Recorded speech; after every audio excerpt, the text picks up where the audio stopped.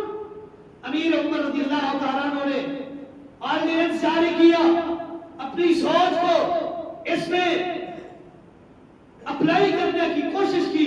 امیر عمر نے لکھوایا کہ طاقت اور پاور اور قوت کے لحاظ سے انگوٹھا بقیہ تمام انگلیوں سے زیادہ ہے، اس لیے اگر کوئی شخص کسی کا انگوٹھا توڑے گا دیت میں 15 اونٹ دینے پڑیں گے۔ انگوٹھے کے ساتھ والی دونوں انگلیاں قوت اور طاقت کے لحاظ سے ایکول ہے، برابر ہے۔ اگر کوئی شخص ان دونوں میں سے ایک کو یا دو کو توڑے گا تو 9 اونٹ دینے پڑیں گے، 10 اونٹ دینے پڑیں گے۔ انگوٹھے کے 15، یہ ساتھ والی دونوں انگلیوں کے 10، اور ان کے ساتھ جو آخر میں چانگلی اور چھوٹی انگلی کے ساتھ والی ہے، اگر کوئی شخص یہ انگلی کسی کی توڑے گا دیت میں 9 اونٹ دینے پڑیں گے، اور یہ چھوٹی انگلی جس کی پاور کا طاقت سب سے کم ہے، اگر کوئی شخص یہ انگلی توڑے گا 6 اونٹ دینے پڑیں گے۔ 15، 10، 9 اور 6 پورے 50 ہوتے۔ یہ آرڈیننس لکھ کر بھیج دیا، گورنروں کے پاس پہنچ گیا۔ ملک شام کے گورنر کے پاس یہ آرڈیننس، یہ معاشرہ امیر عمر کا پہنچا ہے ان کی دربار میں کہ امیر عمر رضی اللہ تعالیٰ نے یہ فیصلہ، یہ آرڈیننس بھیجا ہے۔ انہوں نے پڑھا، ان کے پڑھنے کے بعد وہاں موجود صحابی رسول اوس بن مالک رضی اللہ تعالیٰ کو انہوں نے وہ مراسلہ لیا کہ میں پڑھوں امیر عمر نے کیا لکھوایا ہے۔ وہ مراسلہ، وہ آرڈیننس پڑھا تو ملا کہ انگوٹھا توڑنے پر 15 اونٹ، یہ ساتھ والی دونوں انگلیاں توڑیں گے 10 اونٹ، یہ والی انگلی 9 اونٹ، اور آخری چھوٹی انگلی کوئی توڑے گا 6 اونٹ دینے پڑیں گے۔ اوس بن مالک رضی اللہ تعالیٰ عنہ کا چہرہ متغیر ہو گیا، گورنر کو روک دیا کہ یہ آرڈیننس مجھے دیجیے اور اس آرڈیننس کے مطابق فیصلہ بھی مت کیجیے۔ کیوں؟ یہ آرڈیننس، یہ حکم نامہ، یہ تحریر، یہ مراسلہ رسول اللہ صلی اللہ علیہ وسلم کی شریعت کے، دین کے، آپ کی حدیث کے، آپ کی سنت کے مخالف ہے۔ میں امیر عمر کے پاس جاتا ہوں، رسول اللہ کی حدیث سناؤں گا، وہ چینج کر دیں گے، تبدیل کر دیں گے اپنے اس حکم نامے کو۔ بعد میں جو حکم نامہ آئے اس پر عمل کرے، اس کو اپلائی کرے، اس کو لاگو کرے۔ وہ مراسلہ لیا، چل پڑے، رکا نہیں، تھمے نہیں۔ ہو سکتا ہے اس آرڈیننس کے مطابق کوئی گورنر فیصلہ نہ کر لے، اس کے فیصلے سے پہلے حدیث رسول ان تک پہنچ جائے۔ مدینہ میں پہنچے، گھر آرام نہیں کیا، مدینہ میں امیر عمر کے پاس دارالخلافہ میں، دارالحکومت میں پہنچے۔ ان کے سامنے امیر عمر کا وہ مراسلہ رکھا اور پوچھا اوس بن مالک نے، اے عمر، آپ نے یہ جو آرڈیننس دیا ہے کس چیز کے مطابق دیا ہے؟ کوئی علم ہے؟ کوئی معلومات ہے؟ انہوں نے کہا نہیں، بس رسول اللہ صلی اللہ علیہ وسلم سے سنا تھا کہ ہاتھ توڑا جائے تو 50 اونٹ ہے، یہ میں نے اپنی سوچ کے مطابق فیصلہ کیا ہے۔ مجھے جو بات سمجھ آئی ہے کہ طاقت اور پاور کے اور قوت کے لحاظ سے ان انگلیوں کی دیت تقسیم کی ہے، میں نے، میری اپنی سوچ ہے۔ اوس بن مالک رضی اللہ تعالیٰ عنہ نے ان سے کہا، اے عمر، پھر سن، امام الانبیاء نے فرمایا تھا، الا ان الاصابع فی الدیۃ سواء، انگلیاں بڑی ہوں، چھوٹی ہوں، قوت میں زیادہ ہوں، قوت میں کم ہوں، دیت سب کی برابر ہے۔ کوئی انگوٹھا توڑے تب بھی 10 اونٹ، کوئی یہ چھوٹی انگلی توڑے تب بھی 10 اونٹ۔ کیوں؟ امام الانبیاء کی حدیث ہے، دیت میں انگلیاں برابر ہیں۔ وہ حدیث سنی، امیر عمر رضی اللہ تعالیٰ عنہ قربان چاہیے، کاتب کو بلایا اور اس سے کہا، اوپر میرا وہ پرانا فیصلہ، وہ آرڈیننس لکھو جو میں نے پہلے لکھوایا تھا۔ کاتب نے، رائٹر نے وہ آرڈیننس، وہ حکم نامہ تحریر کیا۔ پھر امیر عمر نے اس سے کہا اب اوف بن مالک رضی اللہ تعالیٰ عنہ کی سند سے رسول اللہ صلی اللہ علیہ وسلم کی حدیث لکھو الا ان الاصابع فی الدیۃ سواء، انگلیاں دیت میں برابر ہیں، لکھ لیے۔ پھر کاتب سے کہا اب لکھو ردو قول عمر ونفذوا قول رسول اللہ۔ اے گورنرو، آپ کے پاس جو پہلا ناصرہ آیا تھا وہ عمر کی اپنی سوچ تھی، فکر تھی، اس کا اپنا فیصلہ تھا، عمر کے فیصلے کو چھوڑ دو، رد کر دو، ردی کی ٹوکری میں پھینک دو، محمد رسول اللہ صلی اللہ علیہ وسلم کی حدیث پر عمل کرو۔ حدیث کہتی ہے انگلیاں دیت میں برابر ہے، لہذا عمر کا فیصلہ غلط ہے، حدیث درست ہے، اس کے مطابق فیصلہ کرو۔ دین جب امیر عمر کی رائے کا نام نہیں ہے، جب امیر عمر رضی اللہ تعالیٰ عنہ کی رائے دین نہیں بن سکتی، پھر کون ہے کہ جس کی رائے کو، جس کی سوچ کو، جس کی فکر کو، جس کے تدبر کو، جس کے تفکر کو، جس کے تخیل کو شریعت بنایا جائے؟ کوئی ہستی ایسی نہیں جس کو یہ مقام حاصل ہو، جس کی ہر بات دین بن سکے۔ دین بنتی ہے ہر بات اس شخص کی جس کے متعلق رب کا قرآن کہتا ہے وَمَا يَنطِقُ عَنِ الْهَوَىٰ إِنْ هُوَ إِلَّا وَحْيٌ يُوحَىٰ۔ ایک ہستی محمد رسول اللہ صلی اللہ علیہ وسلم کی ہے جس کی ہر بات اللہ کی نہیں ہے۔ میں اور آپ پابند ہیں شریعت پر عمل کرنے کے، شریعت سازی کے نہیں۔ شریعت سازی کا اختیار نہ میرا ہے، نہ میرے علماء کا ہے، نہ فقہاء کا ہے، نہ محدثین کا ہے۔ شریعت سازی کا اختیار رب نے صحابہ کو نہیں دیا۔ شریعت کی پیروی کا حکم ہر ایک کے لیے ہے۔ شریعت سازی رب کا کام ہے۔ رب جو شریعت نازل کرے انسان کا حق ہے، اگر وہ انسان ہے تو اس شریعت پر عمل کرے۔ امیر عمر رضی اللہ تعالیٰ عنہ علم کے اتنے بڑے سمندر، عبداللہ ابن مسعود رضی اللہ تعالیٰ عنہ فرماتے ہیں لو ان علم عمر وضع فی کفۃ وعلم اہل الارض وضع فی کفۃ لرجح علم عمر۔ اگر امیر عمر رضی اللہ تعالیٰ عنہ کے پاس اللہ نے جو شریعت کا علم دیا تھا ترقی کے ترازو کے ایک پلڑے میں رکھ دیا جائے اور اس پورے کرۂ ارض پر جتنے علماء ہیں جن کے پاس شریعت کا علم ہے ترازو کے دوسرے پلڑے میں رکھ دیا جائے لرجح علم عمر، عمر رضی اللہ تعالیٰ عنہ کا علم سب سے بھاری ہو جائے۔ اتنے عظیم القدر، عظیم المرتبت، جلیل القدر صحابی جن کے پاس اتنا شریعت کا علم لیکن سوچ اس کی بھی دین نہیں بن سکتی، رائے اس کی بھی دین نہیں بن سکتی۔ دین وہ ہے جو اللہ نے نازل کیا ہے، اس کے علاوہ کوئی چیز دین نہیں ہے۔ میرے بھائیوں، یہ وقت ہے میری اور آپ کی اصلاح کا۔ اصلاح کیجیے اور اب آپ کے پیچھے مت لگیے۔ اللہ کا قرآن ہر کسی کے پاس ہے، ترجمے والا کسی جماعت کسی مسلک کو اٹھا لو، خود پڑھ لو، مل جائے گا صحیح دین کیا ہے، صحیح شریعت کیا ہے۔ کسی کے پیچھے مت لگے۔ اللہ اور اس کے رسول کی نازل کردہ شریعت جو اللہ نے محمد رسول اللہ صلی اللہ علیہ وسلم پر نازل کی ہے اس کے مطابق زندگی گزارے، دنیا بھی کامیاب ہے، آخرت بھی کامیاب ہے۔ هذا ما عندي والله اعلم بالصواب وما توفيقي الا بالله۔